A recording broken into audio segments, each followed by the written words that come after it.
प्रभु की माया चैनल पर आपका स्वागत है। आज हम जानेंगे कि रावण, जो अपनी असीम शक्ति और महाबलशाली व्यक्तित्व के लिए प्रसिद्ध था, किन 4 महान योद्धाओं से हार गया था, राम के अलावा।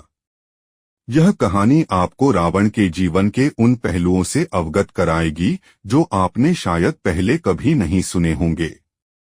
तो चलिए इस अद्भुत यात्रा की शुरुआत करते हैं और जानते हैं उन वीरों के बारे में जिन्होंने रावण को पराजित किया। वीडियो को अंत तक देखें और हमारे चैनल प्रभु की माया को सब्सक्राइब करना न भूलें।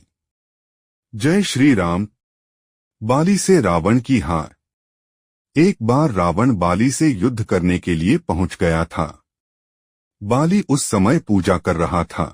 रावण बार बार बाली को ललकार रहा था, जिससे बाली की पूजा में बाधा उत्पन्न हो रही थी। जब रावण नहीं माना तो बाली ने उसे अपनी बाजू में दबाकर 4 समुद्रों की परिक्रमा की थी।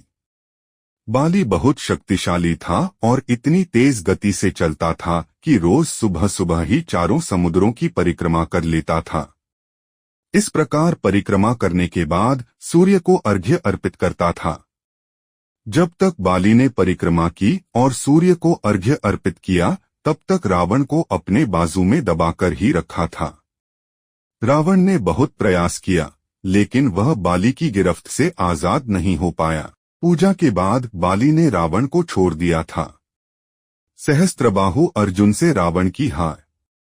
सहस्त्रबाहु अर्जुन के 1000 हाथ थे और इसी वजह से उसका नाम सहस्त्रबाहु पड़ा था। जब रावण सहस्त्रबाहु से युद्ध करने पहुंचा तो सहस्त्रबाहु ने अपने 1000 हाथों से नर्मदा नदी के बहाव को रोक दिया था। सहस्त्रबाहु ने नर्मदा का पानी इकट्ठा किया और पानी छोड़ दिया, जिससे रावण पूरी सेना के साथ ही नर्मदा में बह गया था। इस पराजय के बाद एक बार फिर रावण सहस्त्रबाहु से युद्ध करने पहुंच गया था। तब सहस्त्रबाहु ने उसे बंदी बनाकर जेल में डाल दिया था। राजा बलि के महल में रावण की हार। दैत्यराज बलि पाताल लोक के राजा थे। एक बार रावण राजा बलि से युद्ध करने के लिए पाताल लोक में उनके महल तक पहुंच गया था। वहां पहुंचकर रावण ने बलि को युद्ध के लिए ललकारा। उस समय बलि के महल में खेल रहे बच्चों ने ही रावण को पकड़कर घोड़ों के साथ अस्तबल में बांध दिया था। इस प्रकार राजा बलि के महल में रावण की हार हुई। शिवजी से रावण की हार। रावण बहुत शक्तिशाली था और उसे अपनी शक्ति पर बहुत ही घमंड भी था। रावण इस घमंड के नशे में शिवजी को हराने के लिए कैलाश पर्वत पर पहुंच गया था। रावण ने शिवजी को युद्ध के लिए ललकारा, लेकिन महादेव तो ध्यान में लीन थे।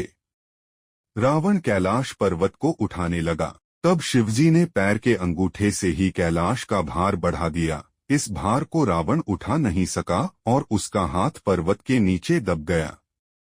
बहुत प्रयत्न के बाद भी रावण अपना हाथ वहां से नहीं निकाल सका। तब रावण ने शिवजी को प्रसन्न करने के लिए उसी समय शिव तांडव स्रोत रच दिया। शिवजी इस स्रोत से बहुत प्रसन्न हो गए और उसने रावण को मुक्त कर दिया। मुक्त होने के पश्चात रावण ने शिवजी को अपना गुरु बना लिया।